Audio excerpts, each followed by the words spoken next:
I had to watch Mission Impossible 2 a lot of times. All right, I had to watch Mission Impossible 2 more than anyone should ever watch Mission Impossible 2. So I have found that I feel like I'm back at uni because most of the things that I'm doing at the moment is just learning and education and working through tutorials and making sure that I understand what I'm working with.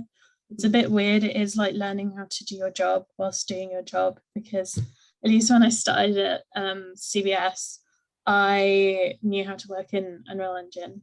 Although saying that, there was a huge period of around the same time of 3 months where I was learning how to do 2D level design and to be able to relay imagining something in 3D and knowing what information to then put in 2D was a bit of a jump. But I would say it was a bit easier going into that job knowing how to use the software than learning dreams fresh for this role. But it's really fun. There's so many resources. Yeah. So level design is definitely something I've always wanted to do. So I started applying to QA just to get into the industry. And then when I was in, it was right foot in the door, do my job first and foremost. And then while I'm there, network, see what I can do. My perspective is what it was like to try and get into games as someone who was from like a low income family and like a working class background. So I put together a portfolio on my master's. I applied to Cardboard Sword after I graduated. I got that. And then like a couple of months ago, I got contacted by MM, and then it's all history. I've been here for 3 weeks. I was very fortunate my parents could put me up for a few months after I graduated. And I spent that time basically, I did something called Game a Week, which is where you make a game a week. It's something that Adriel Wallach like pioneered. She made like probably 50, 100 games. She made loads of games over a year or so. And so that was my like objective, like just have a bunch of kind of finished gamey projects to show off and show that I'm interested in games in particular. And that eventually worked. I got my first role at TT as a junior game mechanics programmer.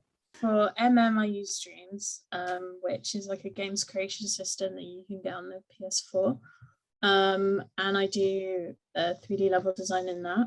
Previously at Cardboard Sword, we had our own like paper 2D system, which is like a little program in Unreal Engine that lets you do flat 2D games basically, and it's really cool. It feels almost like fancy sketching because you can draw out all your different tiles and make your little levels, which is really cool.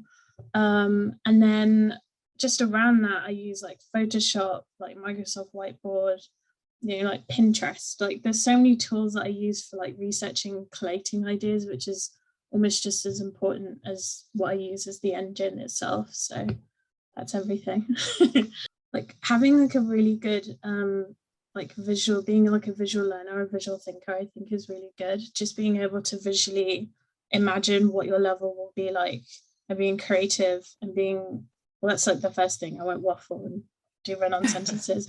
Second thing is being able to communicate that idea. It's always great to be able to think of like, I don't know, like a really cool garden in like a mystical forest. But if you can't figure out a way to show that idea to your team in terms of your sketches and your research, I think that's also really important, just knowing how to communicate that. Other skills I would say that you don't really think about is knowing how to like critique something or like hear feedback and be able to act on it. Being able to like critique other people's work in your team in a way that's really useful. Being able to receive feedback and be able to act on it and record it in a way that's really useful. So I don't tell anyone, I'm not super confident in Photoshop.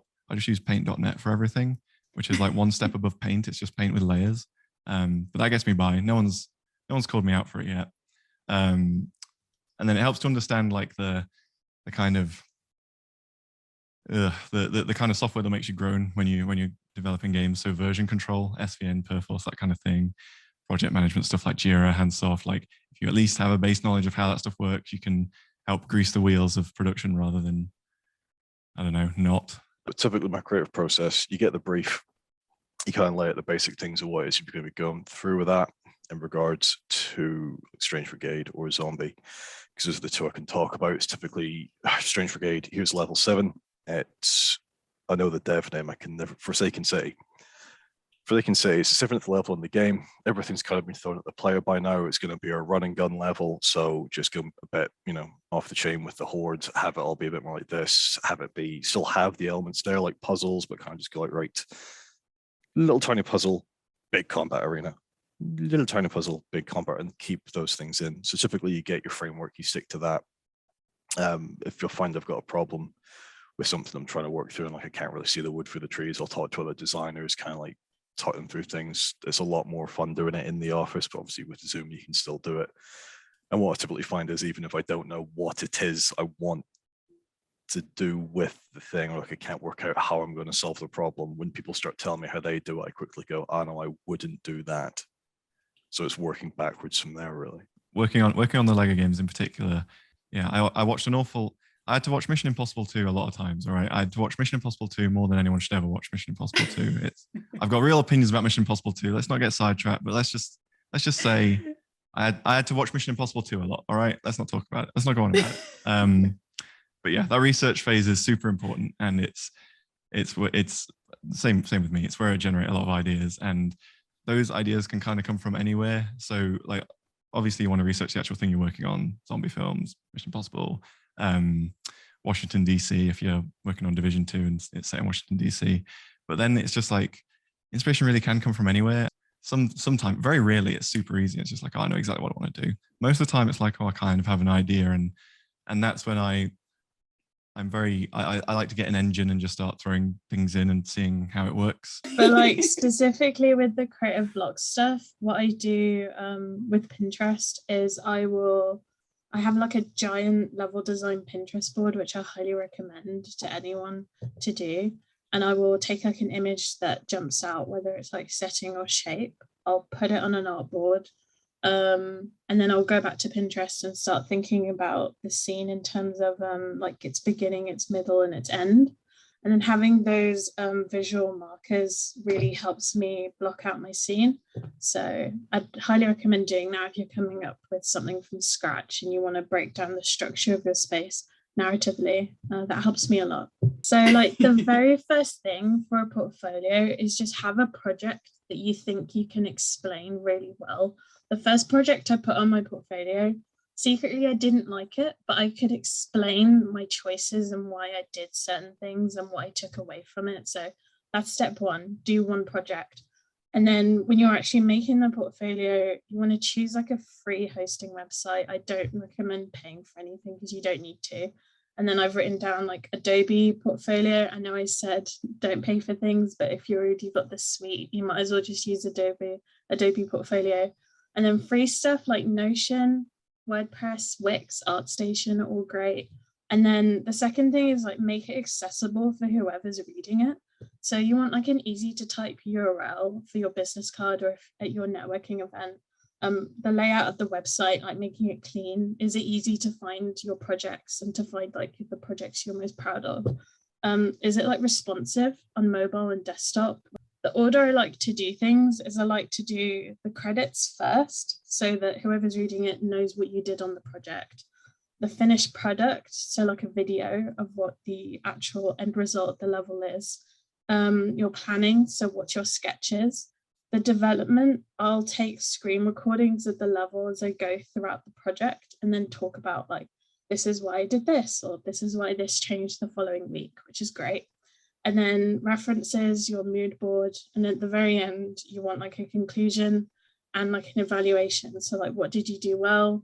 What did you do not so well? What would you do better next time? Now, or like back when I was trying to put a portfolio together, it's really easy to get bogged down in stuff that isn't level design. Like it's tricky making a portfolio for this type of job because obviously level designers need to be able to do a portfolio piece, animations, art stuff, that type of thing, which is something that you never touch on once you get into the actual job. Like if I had an animation or I had an art, I talk to those departments. So what I'd really suggest is if you're going to make something playable, use pre-existing engines or tool sets. Again, case in point, I use MS Paint for everything. So I know I'm not trying to impress Erin with my artistic skills. I can barely 3D model a box. But yeah, so really it's just don't get bogged down in those things, like focus on what the level design side of things is. If you had told me before I got in my first design role how collaborative it was and how much interaction with people there would be, right, I may have shied away from it because I'm quite introverted, right, and it's just so people focused. You got to be talking to so many people all the time about so many things, and I said earlier, like communicating ideas and such, and like trying to like, you got to, as a designer, you got to take something that lives in your head and try and make it into a real thing. And it's like, that's a very difficult job to do, right? That's where the tricky bit is. That's what the tricky bit is. So yeah, communication, collaboration all the time. I'd say that what surprised me the most is like, I need to have patience. I can't know how to do something just when I've started, just because I have prior skills. It's going to take time, which is okay.